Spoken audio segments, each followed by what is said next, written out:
So hello welcome दोस्तों, कैसे हो आप लोग। आई होप कि बहुत अच्छे हो, पढ़ाई भी बहुत अच्छी चल रही है, मज़ेदार में एकदम मस्त मज़े से आपकी पढ़ाई चल रही है। तो अब हम लोग अपने नॉर्मल तरीके से अब डिजिटल बोर्ड पे ट्रांसफॉर्म हो चुके हैं। तो आज का लेक्चर हम लोगों का जो होगा वो इस तरीके से होगा, जैसे कि मैंने आपको पहले बताया था कि हम लोग किस तरीके से ट्रांसफॉर्मेशन लाने वाले।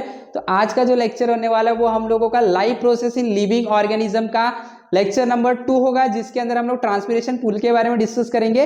सो सब लोगों को रेडी हो जाना है, अपना पेंसिल नोटबुक पेन जो भी है उसके लिए लेके रेडी हो जाओ, नोट्स बनाने के लिए, अच्छे से समझने के लिए, लर्निंग के लिए सब लोगों को रेडी हो जाना है। तो welcome once again to wonderful सा channel the SM academy, taking learning to a next digital level. तो स्टार्ट करते हैं, आज का जो टॉपिक है हमारा ट्रांसपिरेशन पुल। तो लेट अस बिगिन।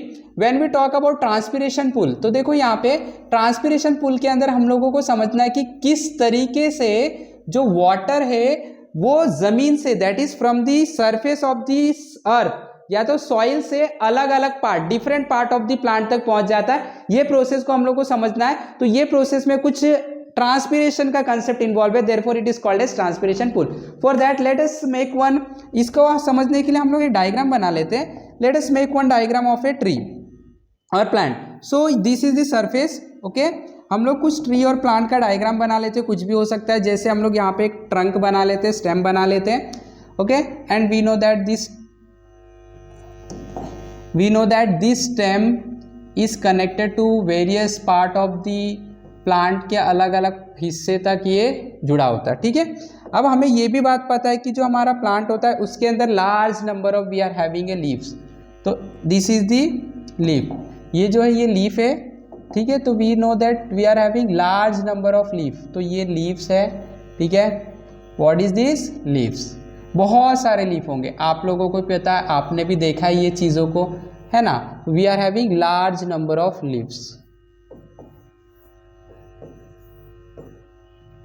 ये लीफ जैसा नहीं लग रहा है तो इसको हम लोग निकाल देते हैं, okay. We are having large number of leaves, ठीक है, लीव्स है। नाउ यहाँ पे क्या होंगे? We know that we are having large number of roots here, root here, root cells, right, okay. Now अब देखो इसके अंदर क्या होता है, द प्रोसेस, कैसे ये पानी जो है ये यहाँ तक जाता है, ये प्रोसेस को हम लोग को स्टडी करना है। तो जैसे आपने यहाँ पे वाटर किया, पानी को आपने वाटरिंग दी प्लांट, हम लोग ने पानी दे दिया, ठीक है। Now what happen, due to, हम लोग ने लास्ट लेक्चर में जो देखा था, root pressure, due to difference in the concentration, soil में कॉन्सेंट्रेशन ज्यादा है, रूट में कम है, तो पानी ऊपर चढ़ जाता है, ऑस्मोटिक प्रेशर रूट प्रेशर की वजह से। फिर इसके ऊपर वाले लेवल पे कॉन्सेंट्रेशन कम है, पानी का इधर ज्यादा है, तो ये ऊपर चढ़ जाता है। This is the natures rule, right, कि हमेशा नेचर जो होता है लेवल सेम रखने की कोशिश करता है। इसकी वजह से, जिसको हम लोग ने रूट प्रेशर के नाम से भी देखा था, तो रूट प्रेशर से पानी जो है ऊपर तक पहुंच जाता है। This is the one way. लेकिन जो दूसरा वे होता है that is due to the stomatal opening, okay. तो उसको समझने के लिए पहले हम लोग क्या करते हैं, हम लोग इसका एक हिस्सा कंसिडर करते हैं। किसका? स्टेम का कोई भी एक हिस्सा कंसिडर कर लो। जैसे यहाँ पे स्टेम का मैंने एक छोटा सा हिस्सा कंसिडर कर लिया, ये, ओके। अब ये हिस्से को हम लोग क्या करते हैं, ध्यान से एकदम अच्छे से इसको समझने की कोशिश करते हैं अलग से। तो ये एक हिस्सा हम लोगों ने लिया, ठीक है। अब देखो ये क्या है, तो आंसर ये सेल्स है, क्योंकि हमें पता है कि plant is made up of large number of cells, right. ये सेल्स है, और सेल्स के अंदर क्या होते हैं, तो हमें पता है सेल्स के अंदर सेल ऑर्गेनेल्स होते हैं। तो ये सारे सेल ऑर्गेनेल्स है, प्लांट के सेल है और ये सेल ऑर्गेनेल्स है। और ये जो आपको हॉरिजॉन्टल लाइन दिख रहा है, ये क्या होगा, तो आंसर ये सेल वॉल होगा, है ना। तो ये हम लोगों ने क्या किया, हम लोगों ने बेसिकली ये जो स्टेम का एक छोटा सा हिस्सा था, इसको हम लोग ने स्टडी करने के लिए अलग से बना लिया। तो ये हम लोगों ने बना लिया। अब देखो क्या होता है, जैसे जैसे हमारा प्लांट मैच्योर होता है, क्या होता है, मैच्योर होता है जैसे जैसे प्लांट, तो उसके सेल ऑर्गेनेल्स से ना जो डिस्ट्रॉय होने लगते हैं, खत्म होने लगते हैं। तो इसके जो सेल ऑर्गेनेल्स है, ये सारे सेल ऑर्गेनेल्स अब धीरे धीरे धीरे धीरे जैसे जैसे प्लांट आपका मैच्योर होगा, तो ये सेल ऑर्गेनेल्स डिस्ट्रॉय होने लगेंगे। और जैसे ही आपके सेल ऑर्गेनेल्स डिस्ट्रॉय होने लगेंगे, तो आपके पास जो स्ट्रक्चर बचेगा, the structure will be like this. अब सेल ऑर्गेनेल्स डिस्ट्रॉय हो चुके हैं, अब सिर्फ सेल वॉल बचा हुआ है। और कुछ दिनों में, एज द टाइम पासेस, कुछ दिनों में ये जो आपके सेल वॉल है, ये भी हॉरिजॉन्टल सेल वॉल भी क्या हो जाएंगे, डिस्ट्रॉय हो जाएंगे। अब आपके पास जो स्ट्रक्चर बचेगा, that will be this structure which is tube like structure. ये कैसा है, एक पाइप के जैसे स्ट्रक्चर है, ट्यूब के जैसा स्ट्रक्चर है। और ये जो स्ट्रक्चर है, इसी का नाम हम लोगों ने रखा है टिश्यू, क्योंकि सेल के कलेक्शन से बना है ना। सेल है बहुत सारे, इसके कलेक्शन से बना, तो सेल के कलेक्शन को टिश्यू बोलते हैं। बट कौन सा टिश्यू, तो इसका नाम हम लोगों ने रखा है जाइलम टिश्यू। क्या रखा है, जाइलम टिश्यू रखा है। अच्छा अभी देखो ध्यान से, ये जो जाइलम टिश्यू है ये वो वाले चीज से बना है जिसके अंदर सेल जो है ना डेड हो चुके हैं, क्योंकि सेल के अंदर को तो कोई ऑर्गेनिल्स ही नहीं, अगर सेल के अंदर कोई ऑर्गेनिल्स नहीं है that means they are dead cell. तो xylem is basically made up of dead cell, they are not active, ये डेड सेल से बना होता है। तो अब आप देखोगे तो ये जो है ये एक पाइप लाइक स्ट्रक्चर बन जाएगा।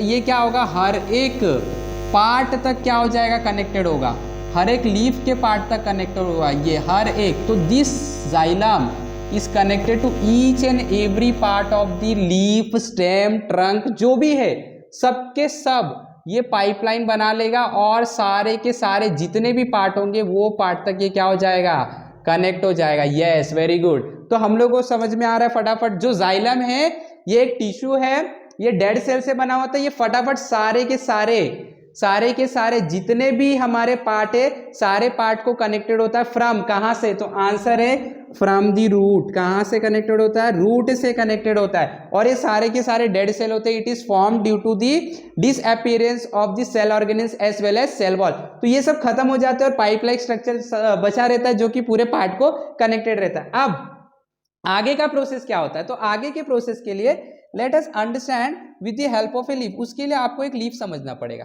तो when we talk about a leaf, ये मैंने एक लीफ बनाया। तो जब आप लीफ के बारे में स्टडी करते हो तो इट इज सीन दैट ये लीफ के अंदर ना छोटे छोटे ओपनिंग्स होते हैं, ये ओपनिंग्स है एंड ये ओपनिंग जो होते हैं ना इसके बाजू में आजू बाजू में एक सेल होता है जिसको गार्ड सेल बोलते हैं। It is surrounded by guard cell and this is called as guard cell. इसको तो हम लोग गार्ड सेल बोलते हैं।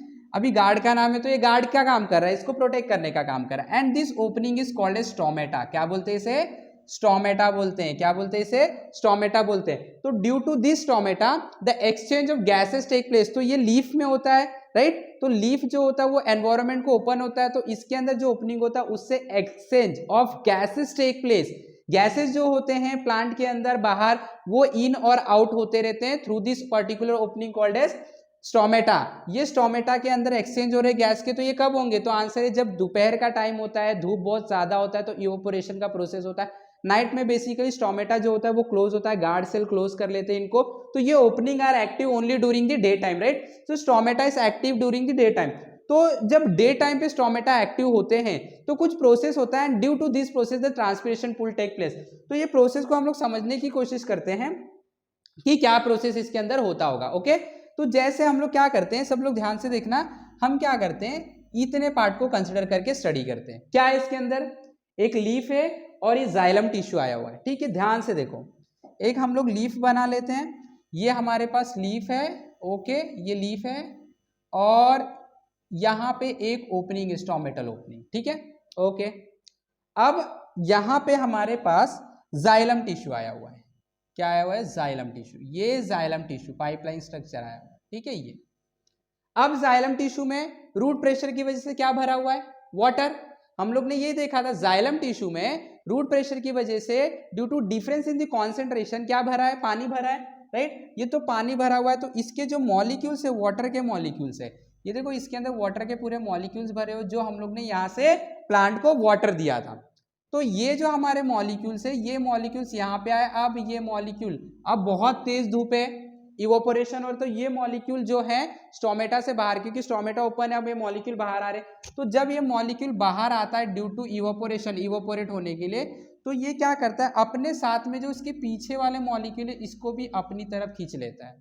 क्यों, क्योंकि hydrogen hydrogen bonding, cohesive force, दो सेम मॉलिक्यूल के बीच में कोहेसिव फोर्स लगता है। तो कोहेसिव फोर्स की वजह से वो अपने आप को दूसरे मॉलिक्यूल को भी खींच लेगा। This is called as intermolecular forces. तो इंटरमॉलिक्यूलर फोर्सेस की वजह से they will just try to attract the neighbouring atoms और वी कैन से मॉलिक्यूल्स, तो नेबरिंग मॉलिक्यूल को। अब ये भी आगे निकल जाएगा, जब ये आगे निकलेगा तो इसके नेबरिंग मॉलिक्यूल को अपनी तरफ खींचेगा। अब ये आगे निकलेगा तो ये अपने नेबरिंग मॉलिक्यूल को, and in this way the neighbouring molecule due to this cohesive force they try to pull each and every molecule, और धीरे धीरे इवोपोरेशन का प्रोसेस चलता रहता है and all the water reaches to different part of the leaf. तो ये खिंचा रहा है पानी, तो ये लीफ तक जा रहा है राइट। तो सेम यहाँ पे जो आपके वाटर्स हैं ये जो आपने यहाँ से लिए हैं पानी जो लिए हैं आप, ये वाटर जो है ये पुल की वजह से, कौन से पुल, जो फोर्सेस लग रहे हैं पुल की वजह से ये पूरी तरीके से लीफ में आ जाते हैं, करेक्ट, लीफ में आ जा रहे हैं और लीफ में स्टोमेटा ओपनिंग से इवोपोरेट हो जा रहे हैं। तो अगर ये इवोपोरेशन नहीं होता तो क्या ये मॉलिक्यूल जो थे वो ऊपर तक जाते? आंसर है नहीं जाते, क्योंकि कोई सी फोर्स नहीं होता, क्योंकि कोई खींचने वाला नहीं रहता। तो दस ड्यू टू इवोपोरेशन, इवोपोरेशन मतलब क्या हो रहा है? ट्रांसपिरेशन, एक्सचेंज हो रहा है, मटेरियल का एक्सचेंज और गैसेस के एक्सचेंज हो रहे हैं। तो यहाँ पे इवोपोरेशन हो रहा है, therefore there exist a pull. तो ये इवोपोरेशन ट्रांसपिरेशन का ही कहलाता है। तो therefore this term is called as transpiration pull, thus this process is transpiration pull. तो ट्रांसपिरेशन की वजह से, यहाँ पे इवोपोरेशन की वजह से जो पानी ऊपर तक क्या हो रहा है? पूल हो रहा है नीचे से, therefore the name transpiration pool. और इस तरीके से ये जाइलम जहां तक होता है, ये बेसिकली हर एक पार्ट को कनेक्टेड होता है। तो इसके लिए यहाँ पे हर एक पार्ट में बेसिकली मैक्सिमम टाइम पे ये जो प्रोसेस होता है, this process take place through the leaves, because evaporation leaves में ही होता है। तो ट्रांसपिरेशन पूल से लीव्स तक पानी पहुंचाने का काम पूरी तरीके से हो जाता है with the help of xylem which is a dead cell. So this is what the topic is. यहां से हम लोग को पूरी तरीके से समझ में आ गया कि व्हाट इज स्टोमेटा, स्टोमेटा में ओपनिंग होता है जिससे इवोपोरेशन होता है। What is xylem, xylem is a dead cell, we can say made up of dead cells which is a xylem tissue which conduct the flow of water from the root to different part of the plant, right. तो I hope कि आप लोगों को समझ में आया पूरा concept. अच्छे से नोट्स बना लो इसके, जो भी मैंने आपको बताया। यहाँ पे देखो ये आपका स्टोमेटल ओपनिंग है। स्टोमेटल ओपनिंग के बाद हम लोग ने जाइलम के बारे में सीखा। तो जाइलम इस तरीके से बनता है। So this are the concept. तो अगर फटाफट, अगर आपको पसंद आया तो फटाफट आपको लाइक करना है, शेयर करना है। अगर आप चैनल पे नए तो आपको सब्सक्राइब भी करना है और इसी तरीके से हमारे साथ जुड़े रहना है। नेक्स्ट लेक्चर में जो आपके लेक्चर्स आएंगे उसके अंदर बहुत सारे जो इमेजेस होंगे वो बेसिकली 3D फॉर्म में होंगे, राइट। तो इसीलिए आपका इसी चीज का इंतजार था, वो भी होते रहेगा जैसे कि मैंने आपको बताया था। हमारे साथ सीखते रहिए, जुड़े रहिए। Have a wonderful learning with us, have a wonderful day. Thank you very much.